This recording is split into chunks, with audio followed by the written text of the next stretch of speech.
So you think that money is the root of all evil? Said Francisco de Konya. Have you ever asked what is the root of money? Money is a tool of exchange, which can't exist unless there are goods produced and men able to produce them. Money is the material shape of the principle that men who wish to deal with one another must deal by trade and give value for value. Money is not the tool of the moochers, who claim your product by tears, or of the looters who take it from you by force. Money is made possible only by the men who produce. Is this what you consider evil? When you accept money in payment for your effort, you do so only on the conviction that you will exchange it for the product of the effort of others. It is not the moochers or the looters who give value to money. Not an ocean of tears, nor all the guns in the world can transform those pieces of paper in your wallet into the bread you will need to survive tomorrow. Those pieces of paper, which should have been gold, are a token of honor, your claim upon the energy of the men who produce.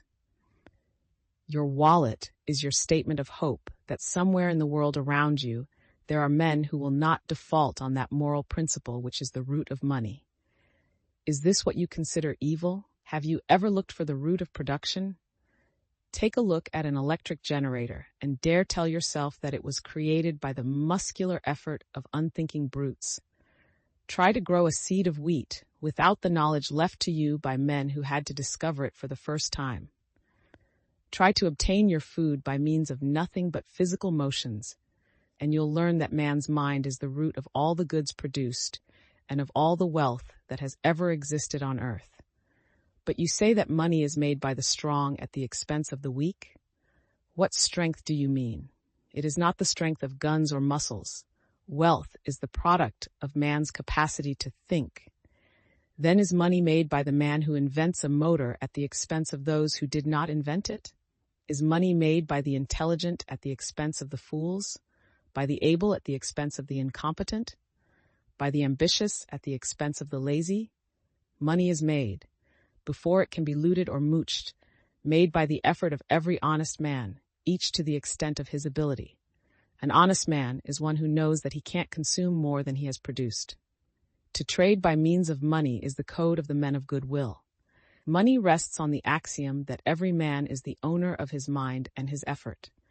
Money allows no power to prescribe the value of your effort except by the voluntary choice of the man who is willing to trade you his effort in return. Money permits you to obtain for your goods and your labor that which they are worth to the men who buy them, but no more. Money permits no deals except those to mutual benefit by the unforced judgment of the traders. Money demands of you the recognition that men must work for their own benefit, not for their own injury, for their gain, not their loss.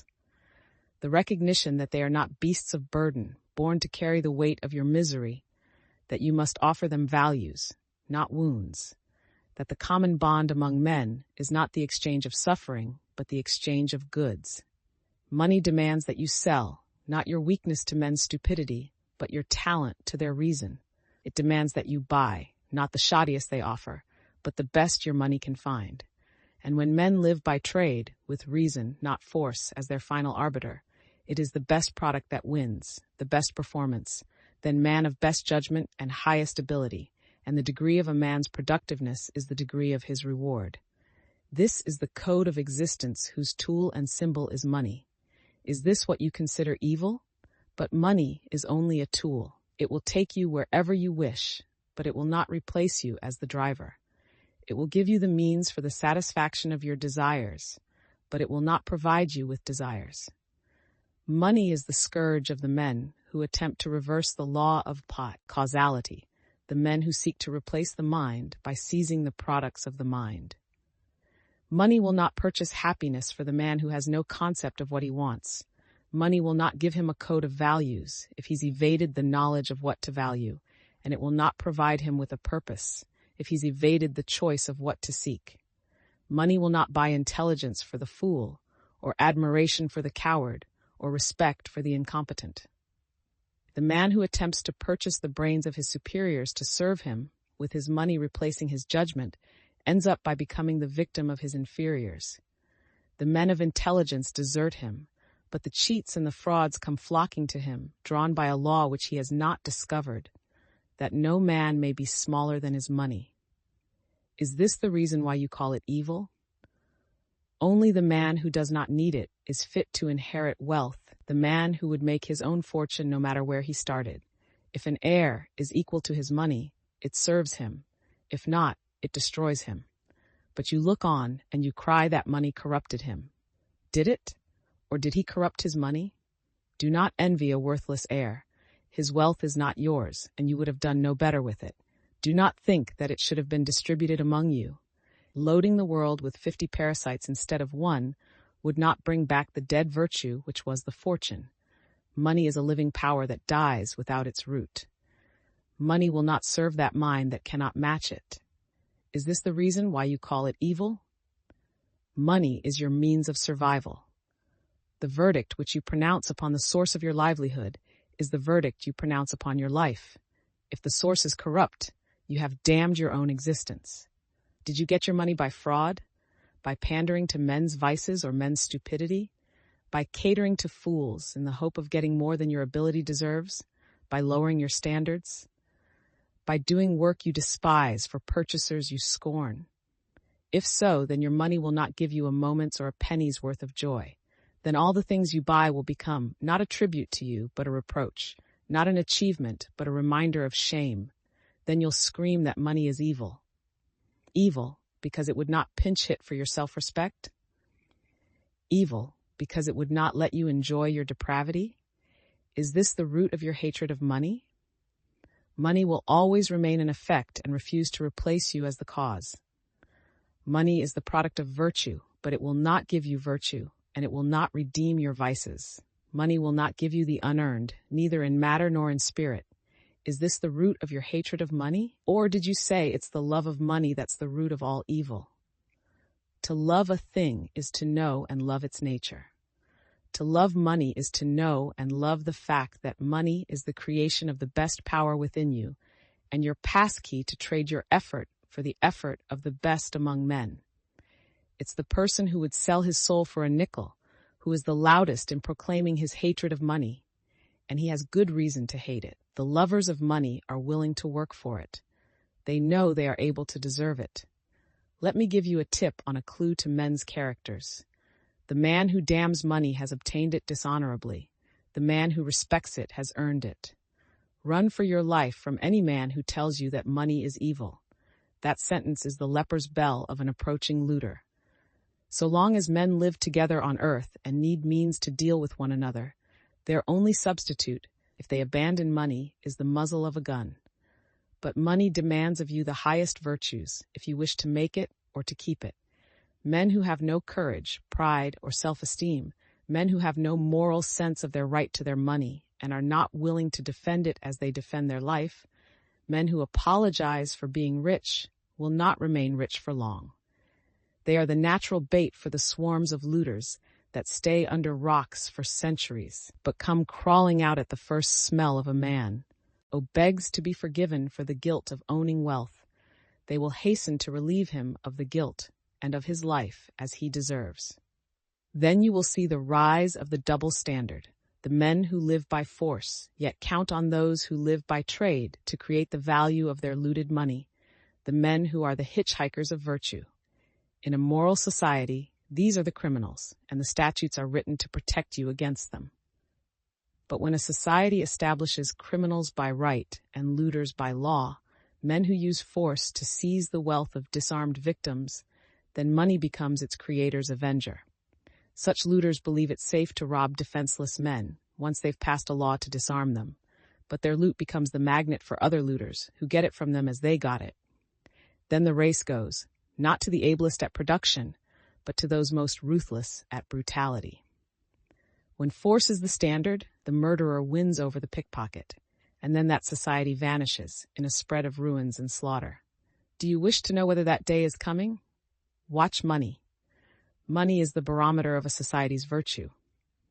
When you see that trading is done, not by consent but by compulsion, when you see that in order to produce, you need to obtain permission from men who produce nothing, when you see that money is flowing to those who deal, not in goods, but in favors, When you see that men get richer by graft and by pull than by work, and your laws don't protect you against them, but protect them against you. When you see corruption being rewarded and honesty becoming a self-sacrifice, you may know that your society is doomed. Money is so noble a medium that it does not compete with guns, and it does not make terms with brutality. It will not permit a country to survive as half property, half loot. Whenever destroyers appear among men, they start by destroying money, for money is men's protection and the base of a moral existence. Destroyers seize gold and leave to its owners a counterfeit pile of paper. This kills all objective standards and delivers men into the arbitrary power of an arbitrary setter of values. Gold was an objective value, an equivalent of wealth produced. Paper is a mortgage on wealth that does not exist, backed by a gun aimed at those who are expected to produce it. Paper is a check drawn by legal looters upon an account which is not theirs, upon the virtue of the victims. Watch for the day when it becomes marked, account overdrawn. When you have made evil the means of survival, do not expect men to remain good. Do not expect them to stay moral and lose their lives for the purpose of becoming the fodder of the immoral. Do not expect them to produce when production is punished and looting rewarded. Do not ask, who is destroying the world? You are. You stand in the midst of the greatest achievements of the greatest productive civilization, and you wonder why it's crumbling around you, while you're damning its lifeblood, money. You look upon money as the savages did before you, and you wonder why the jungle is creeping back to the edge of your cities. Throughout men's history, money was always seized by looters of one brand or another, but whose method remained the same, to seize wealth by force and to keep the producers bound, demeaned, defamed, deprived of honor. That phrase about the evil of money, which you mouth with such righteous recklessness, comes from a time when wealth was produced by the labor of slaves who repeated the motions once discovered by somebody's mind and left unimproved for centuries. So long as production was ruled by force and wealth was obtained by conquest, there was little to conquer. Yet through all the centuries of stagnation and starvation, men exalted the looters as aristocrats of the sword, as aristocrats of birth, as aristocrats of the bureau, and despised the producers as slaves, as traders, as shopkeepers, as industrialists. To the glory of mankind there was, for the first and only time in history, a country of money. And I have no more reverent tribute to pay to America, for this means a country of reason, justice, freedom, production, achievement. For the first time, man's mind and money were set free, and there were no fortunes by conquest, but only fortunes by work, and instead of swordsmen and slaves, there appeared the real maker of wealth, the greatest worker, the highest type of human being, the self-made man, the American industrialist. If you ask me to name the proudest distinction of Americans, I would choose, because it contains all the others, the fact that they were the people who created the phrase to make money. No other language or nation had ever used these words before. Men had always thought of wealth as a static quantity, to be seized, begged, inherited, shared, looted, or obtained as a favor. Americans were the first to understand that wealth has to be created. The words to make money hold the essence of human morality. Yet these were the words for which Americans were denounced by the rotted cultures of the looters' continents.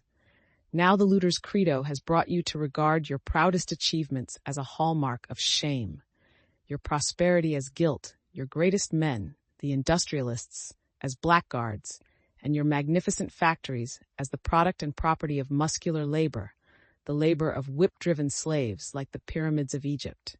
The rotter who simpers that he sees no difference between the power of the dollar and the power of the whip ought to learn the difference on his own hide, as I think he will. Until and unless you discover that money is the root of all good, you ask for your own destruction. When money ceases to be the tool by which men deal with one another, then men become the tools of men. Blood, whips and guns, or dollars.